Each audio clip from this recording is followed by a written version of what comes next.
गुड्डू भागवानी की हत्या के आक्रोश में शहर के व्यवसायियों ने शुक्रवार को बुलाया सीतामढ़ी बंद।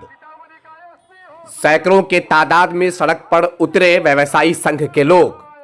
आप देख रहे हैं the voice of Bihar news. Subscribe करें यूट्यूब न्यूज चैनल और लाइक करें FB page the voice of Bihar news. ज्ञात हो कि रविवार की दोपहर दिन दहाड़े बरियारपुर पेट्रोल पंप के सामने गुड्डू भागवानी की दुकान के अंदर घुसकर अपराधियों ने उन्हें गोली मार दी। अपराधियों ने गुड्डू भागवानी के बेटे पर भी गोली चलाई एवं भागते समय एक मजदूर पर भी गोली चलाई, लेकिन दोनों बाल बाल बचे और अपराधियों के गोली से घायल गुड्डू भागवानी इलाज के क्रम में दम तोड़ गए। तो वहीं अगले ही दिन अपने दुस्साहस का परिचय देते हुए अपराधियों ने एक पर्चे में रंगदारी भी मांग लिया। यूं तो पहले ही 2 दिनों से सीतामढ़ी के मेजरगंज थाने के दारोगा की हत्या के बाद सीतामढ़ी पूरे खौफ के साए में था। वहीं शुक्रवार को दिन दहाड़े गुड्डू भागवानी की हत्या करके अपराधियों ने और भी सनसनी फैला दी। शुक्रवार को शहर के व्यवसायियों ने पूरे शहर को शांतिपूर्ण तरीके से बंद बुलाया। लोगों ने जुलूस निकाले। लोगों ने सीतामढ़ी एसपी, सीतामढ़ी डीएम, जिला प्रशासन, नीतीश कुमार मुर्दाबाद के ज़बरदस्त नारे लगाए। सीतामढ़ी के जानकी स्थान से जुलूस निकालकर सीतामढ़ी के महसौल चौक तक लोग पैदल यात्रा करते हुए सरकार मुर्दाबाद, सरकार होश में आओ, जिला प्रशासन होश में आओ के नारे लगाए।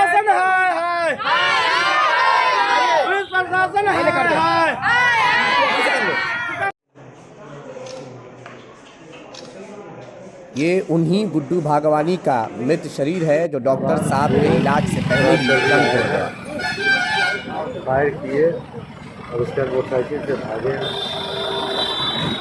जो इलाज के लिए उनको ले गया जाया गया, उसकी डेथ हो गई है। अभी इसका कारण और इस सबके बिल्कुल हम लोग इलाज कर रहे हैं। जल्दी ही इसमें जो भी अपराध करने की कोशिश करेंगे।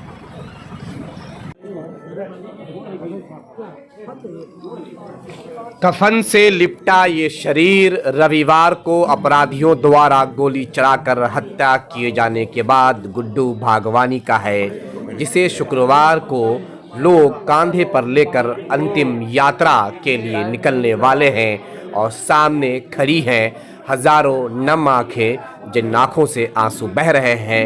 पुत्र को उनका दूसरा भाई समझा रहा है, बतला रहा है कि चुप हो जा, अब तुम्हें अपने पिता के बगैर ही यहाँ से अपनी यात्रा शुरू करनी है। आखिर इस बाल काल में जी रहे गुड्डू भागवानी के पुत्र की क्या गलती है कि उसके पिता को उससे छीन लिया गया? आखिर इस बच्चे की क्या गलती है कि सिर्फ फिरौती और रंगदारी के नाम पर उसके सर से बाप का साया हटा दिया गया? आखिर गुड्डू भागवानी के विधवा का क्या कसूर था कि उसने अपने पति को सुबह तो विदा किया था कि शाम को फिर मेरा सुहाग लौटेगा, लेकिन लौटा तो उसके सुहाग का छत विछत शरीर, खून में डूबा हुआ वो शव जो फिर कभी नहीं लौटने वाला था। गुड्डू के शव के पास विलाप करती आंखें और चित्कारती उनकी बहनों की दर्द भरी आवाज सुनकर मानो हर कोई अपनी आंखें नम कर लेता, लेकिन दया ना आई तो उस हत्यारे को, दया ना आई तो उस सरकार को, और दया ना आई तो उस खोखली सिस्टम को जिस सिस्टम में जीने वाले लोग अब हर पल आतंक के साए में जीते हैं। चलो मान लिया कि गुड्डू के कातिलों को पुलिस पकड़ भी लेगी, तो क्या कातिल पकड़े जाने के बाद गुड्डू वापस जिंदा लौट आएगा? नहीं, कभी नहीं। लगाम तो वही लगना चाहिए जब हत्या होने से पहले अपराधियों को पुलिस गिरफ्तार कर ले।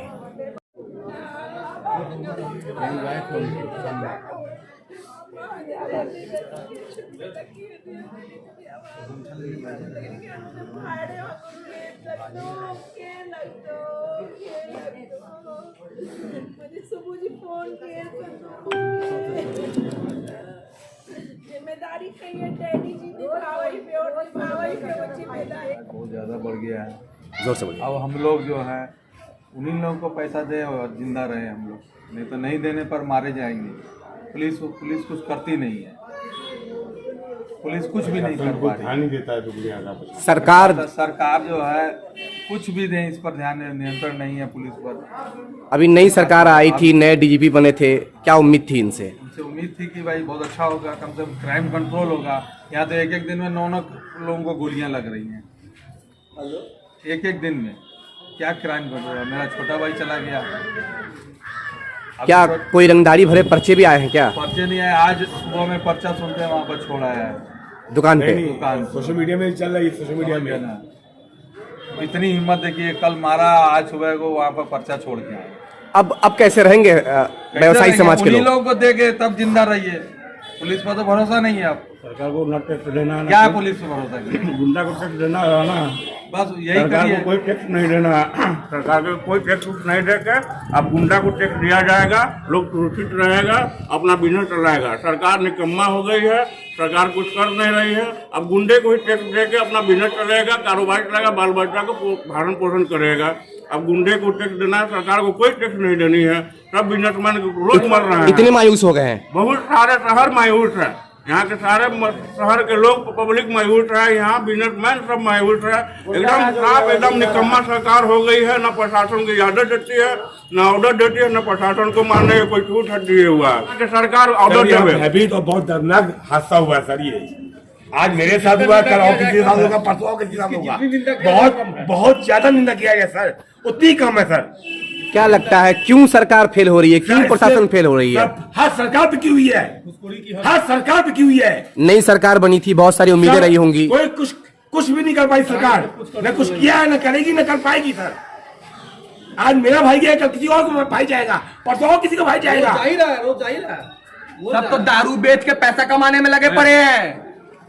सब पुलिस वाले तो यही करने में लगे पड़े हैं। क्यों नहीं लगे पड़े? क्राइम पकड़ने, दारू छोड़ो, क्राइम पकड़ कर तो करो ना। दारू क्या कर लेगा मेरा? दारू से हमको कौन नुकसान था? आज भी पी रहे लोग। दारू से पहले क्राइम बंद करो, तब दारू जरूर। नीतीश कुमार आए। कौन है आप उनके? दारू को बना के दिखा दो। नीतीश कुमार आए, डीआईजी को निलंबित करो तुरंत, 1 हफ्ते रिमांड चाहिए, नहीं तो मैं गर्दन उड़ाऊंगा। फ्रंट में बोल रहा हूँ।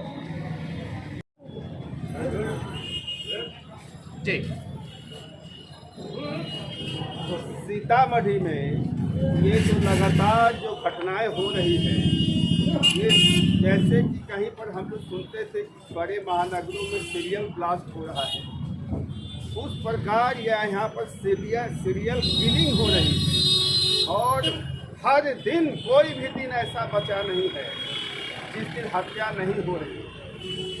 48 घंटे में 5 लोगों की हत्या हो गई, 13 जगह पे फायरिंग हुई है। ये सरकार जो लालू जी की हुकूमत थी उससे तुलना करती है। हम ये कहते हैं कि उस हुकूमत में क्या इस प्रकार प्रत्येक दिन 48 घंटे में 5 लोगों की हत्या हुई हो, ये सीतामढ़ी के काले अध्याय में है। आम आदमी दहशत में है। और ये जो मेजरगंज में जो घटना घटी है उसमें एक पुलिस के अधिकारी मारे गए, और जो पुलिस का अधिकारी मारा गया तो आम आदमी की रक्षा के लिए पुलिस होती है। और जब पुलिस ही मारे गए और महंत मारे गए, पुजारी मारे जा रहे हैं, किसान मारा जा रहा है, व्यवसायी मारा जा रहा है, और उस प्रकार जो कल घटना का घटी है गुड्डू भागवानी का, एकदम यंग लड़का था और उसके बेटे पर भी गोली चली है। और इस प्रकार दिन दहाड़े हत्या हो गई है और चिट्ठी भी आ गई। तो इस प्रकार जो यहाँ पर जो सिस्टम है ये बिल्कुल पैरालाइज हो गया है। और आम आदमी क्या, पुलिस के लोग भी, महकमे के लोग दहशत में हैं। इसलिए हम निवेदन करते हैं director general of police Sitamarhi से और माननीय मुख्यमंत्री से कि वो सीतामढ़ी में आकर के कैंप करें और सीतामढ़ी के लोगों को जो ये आफत आई हुई है इससे उसकी रक्षा करें। ये हम निवेदन करते हैं। ऐसा इस प्रकार पूरे रिकॉर्ड को लिया जाए, आज़ादी के बाद में सीतामढ़ी में इस प्रकार लगातार सीरियल किलिंग पहले कभी नहीं हुई। आईजी सीतामढ़ी में उपस्थित है और हत्याएं हो रही है, तो यहाँ का जो अपराधी है वो बेखौफ है, बेलगाम है। इस पर कंट्रोल करना चाहिए सारे जगहों पर, सभी थानों को इनको चुस्त दुरुस्त करना चाहिए। नेपाल का जो बॉर्डर है वहाँ पर पुलिस बल की ज़्यादा प्रतिनियुक्ति होनी चाहिए, सशस्त्र बल की, और सारे जगहों पर। सीतामढ़ी का शहर भी जो है इसको भी रिंग बांध वगैरह पे ये सारी जगहों पे इनको ये करना चाहिए, योगदान करना चाहिए। अपराधी घटना हो रहा है, इसमें देखिए 2 दिन पहले मेजरगंज में ये थाना प्रभारी दिनेश राम को हत्या हो गया, कल विजय जी का हत्या हो गया। ये 3 दहाड़े यहाँ नहीं, यहाँ किसान सुरक्षित है, न व्यवसायी सुरक्षित है, नहीं संत महंत सुरक्षित है। बिहार सरकार से मांग कर रहे हैं सीतामढ़ी में सुरक्षा व्यवस्था करो, इंतजाम करे, नहीं तो रिजाइन करे। लालू जी के सरकार में जो जंगल राज कहता था, आज जो है जंगल राज लगा दिए हैं, कहाँ जंगल राज। जैसा कि पहले ही हमारे नेता तेजस्वी प्रसाद यादव ने कहा था कि नीतीश कुमार से बिहार नहीं संभल रहा, और वो सिद्ध हो रहा। सीतामढ़ी की घटना लगातार 11 लोग गोली लगाए, जिसमें 5 लोग हमारे जो है मौत हो गई उनका। मैं उनका करता हूँ, इस प्रकार से यहाँ इंस्पेक्टर दरोगा सुरक्षित नहीं है, प्रशासन सुरक्षित नहीं है, आम आवाम जो है भगवान भरोसे है।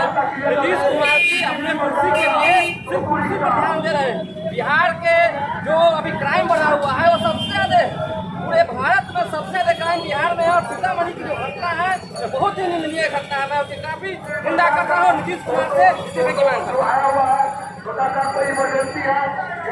अगर हम व्यवसायिक अपने व्यवसाय को करें कि क्रिमिनल के पीछे लग जाए, ये काम किसका, व्यवसायी का है या प्रशासन का है? क्या लगता है कैसी मायूसी आ गई है? मायूसी यह है कि हम अपने घर वापस आ जाए तो हमारी नई जिंदगी मिलेगी। हम अपने घर आ जाए तो आज हमको एक नई जिंदगी मिलेगी। आज हम लोग एकदम मरमाहत हैं, और आए दिन किसकी बारी है जो कल्पना करना मुश्किल है। शहर का ऐसा स्थिति है कि 10,000 कल्पना करना मुश्किल है कि आए दिन किस व्यवसायी का टारगेट में है। क्या है कि यहाँ प्रशासन सुनने के लिए नहीं है। अगर हम लोग अपना धरना प्रदर्शन करते हैं तो उसमें भी हम लोग के ऊपर FIR किया जाता है कि आप क्यों धरना कर रहे हैं। FIR इससे पहले भी हुई है।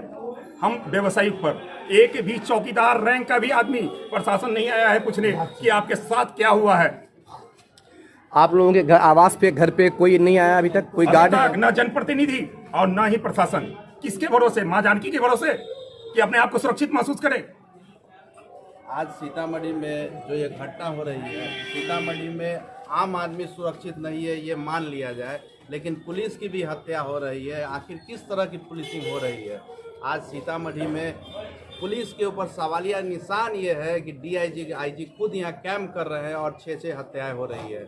आखिर हमारी नीतीश की जो सरकार है वो उनको चूड़ी पहन के घर में बैठना कब तक पसंद है? सरकार तो आप ही ने चुना है। सरकार अगर हमने चुना है तो सीतामढ़ी में योगी स्टाइल में इनकाउंटर होना चाहिए, और जो हत्यारे हैं उनको जो है सो गोली लगना चाहिए। क्योंकि ये जो जगह है सीतामढ़ी, ये माँ जानकी का है, अपराध का जगह नहीं है। और इसमें अपराधियों को बकसना जो है ये सरकार और प्रशासन की जिम्मेवारी है कि उनको अंदर करेंगे। लोग यहाँ पैसा कमाने के लिए बैठे हैं कि उन अपराधियों के लिए बैठे हैं।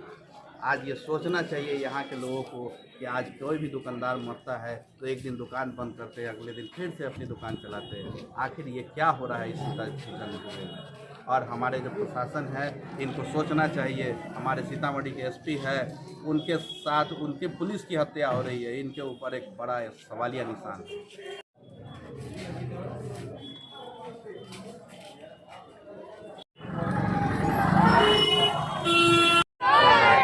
पुलिस प्रशासन है, पुलिस प्रशासन है।